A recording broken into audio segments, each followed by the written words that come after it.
29 जुलाई 1954 गुजरात के राजकोट डिस्ट्रिक्ट में एक मिडिल क्लास फैमिली में हर्षद का जन्म होता है। हर्षद भी सभी बच्चों की तरह सामान्य ही था, लेकिन परिवार को यह नहीं पता था कि यह बच्चा आगे चलकर इंडिया का सबसे बड़ा इनकम टैक्स पेयर बनेगा।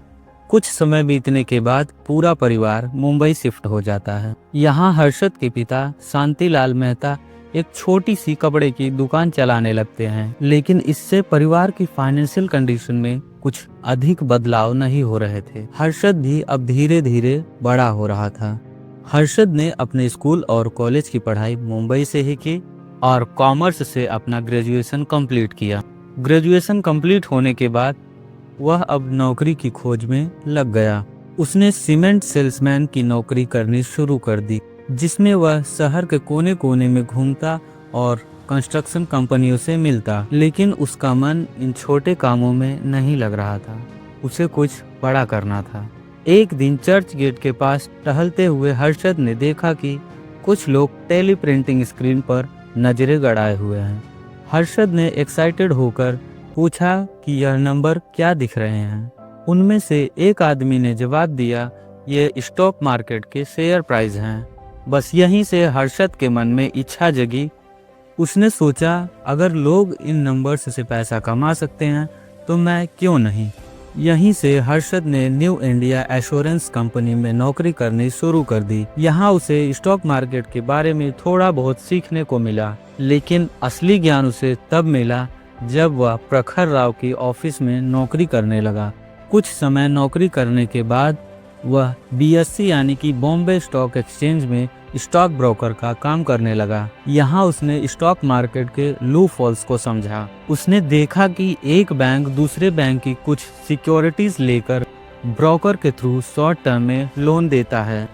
इस प्रोसेस को शॉर्ट टर्म लोन प्रोसेस कहा जाता है, जिसमें एक बैंक दूसरे बैंक को कुछ दिन के लिए उधार देते हैं और इसके बदले में गवर्नमेंट सिक्योरिटीज जैसे बॉन्ड गिरवी रखते हैं। और यहीं से हर्षद को यह समझ आया कि यह जगह केवल पैसा बनाने की नहीं, बल्कि सिस्टम की खामियों का फायदा उठाने की भी है। आगे बढ़ने से पहले अगर यह वीडियो आपको पसंद आ रही हो तो वीडियो को लाइक करें, चैनल को सब्सक्राइब करें। चलिए टॉपिक की ओर आगे बढ़ते हैं। इसी का फायदा उठाते हुए हर्षद ने फेक बैंक रिसिप्ट्स बनाने शुरू कर दिए और असली गवर्नमेंट सिक्योरिटीज के नाम पर बैंकों से बड़ी रकम उधार लेता और उन पैसों का इस्तेमाल सीधे तौर पर स्टॉक मार्केट के शेयर प्राइस बढ़ाने में करता। हर्षद बड़े बड़े शेयर जैसे ACC, रिलायंस जैसी और कंपनियों के शेयर भारी मात्रा में खरीदता और जैसे जैसे उनकी कीमतें तेजी से बढ़ने लगती, जब मार्केट में लोगों को शेयरों की कीमतें तेजी से बढ़ते हुए दिखती तो वो भी उन्हीं कंपनियों के शेयर्स खरीदने लगते और जैसे जैसे शेयरों की कीमतें तेजी से बढ़ने लगती, हर्षद अपने सारे शेयर बेच देता और हाई प्रॉफिट कमाता। फिर वह बैंक से लिए पैसों को बैंक में लौटा देता और वह ऐसा बार बार करता।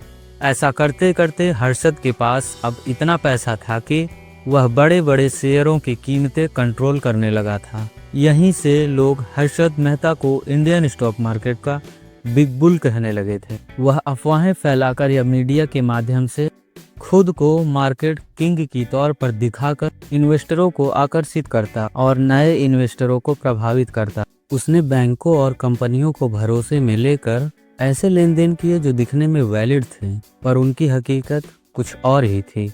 पब्लिक अब हर्षद को स्टॉक मार्केट का हीरो समझने लगी थी। इसी दौरान हर्षद ने मुंबई के वर्ली में 1500 स्क्वायर फीट का सी फेसिंग पेंट हाउस लिया, जिसमें स्विमिंग पूल भी था और टोयोटा लेक्सस जैसी कई महंगी गाड़ियां ली और हाई प्रोफाइल लाइफ स्टाइल जीने लगा। समय के साथ साथ हर्षद अब इतना बड़ा आदमी बन गया था कि सबकी नज़र अब हर्षद पर ही रहती थी। कुछ समय बीतने के बाद टाइम्स ऑफ इंडिया की रिपोर्टर सुचिता दलाल को स्टॉक मार्केट में एक अजीब सा पैटर्न फॉलो होते हुए दिख रहा था। साल 1992 का समय था। हर्षद ने फेक बैंक रिसिप्ट्स देकर SBI से 500 करोड़ रुपए लेकर मार्केट में इन्वेस्ट किए थे। इसी दौरान SBI के एम्प्लॉय को बैंक के स्टेटमेंट से 500 करोड़ रुपए मिसिंग दिखे। यह अमाउंट इतना बड़ा था कि बैंक के एम्प्लॉय घबरा गए थे। उसी समय सुचिता दलाल को एक सीक्रेट इंफॉर्मेशन मिलती है कि हर्षद ने एसबीआई से 500 करोड़ रुपए का भारी लेन देन किया है और इस लेन देन के पीछे फेक बैंक रिसिप्ट्स का इस्तेमाल हुआ है। सुचिता ने अगले दिन 23 अप्रैल 1992 को टाइम्स ऑफ इंडिया के न्यूज़पेपर में फ्रंट पेज पर यह बड़ा खुलासा किया कि हर्षद ने एसबीआई से 500 करोड़ रुपए उधार लिए, जिसका कोई वैलिड प्रूफ नहीं था, और इसे गवर्नमेंट सिक्योरिटीज के नाम पर निवेश दिखाया। असल में इन गवर्नमेंट सिक्योरिटीज का कोई अस्तित्व ही नहीं था। यह पैसा सीधे तौर पर स्टॉक मार्केट में निवेश किया गया ताकि शेयरों की कीमतों को आर्टिफिशियली फॉर्म से बढ़ाया जा सके। इस न्यूज़ को बाहर आते ही बैंकिंग सेक्टर और स्टॉक मार्केट में हड़कंप मच गया। एसबीआई और अन्य बैंकों ने अपनी जांच शुरू कर दी और स्टॉक मार्केट पूरी तरह से क्रैश हो गया। गवर्नमेंट ने इनकम टैक्स, आरबीआई और सीबीआई से जांच शुरू करवा दी। इन्वेस्टरों का लाखों करोड़ों का नुकसान हुआ। यह घोटाला इंडियन स्टॉक मार्केट का सबसे बड़ा घोटाला था। जांच में यह पाया गया कि यह घोटाला लगभग 4000 करोड़ का है।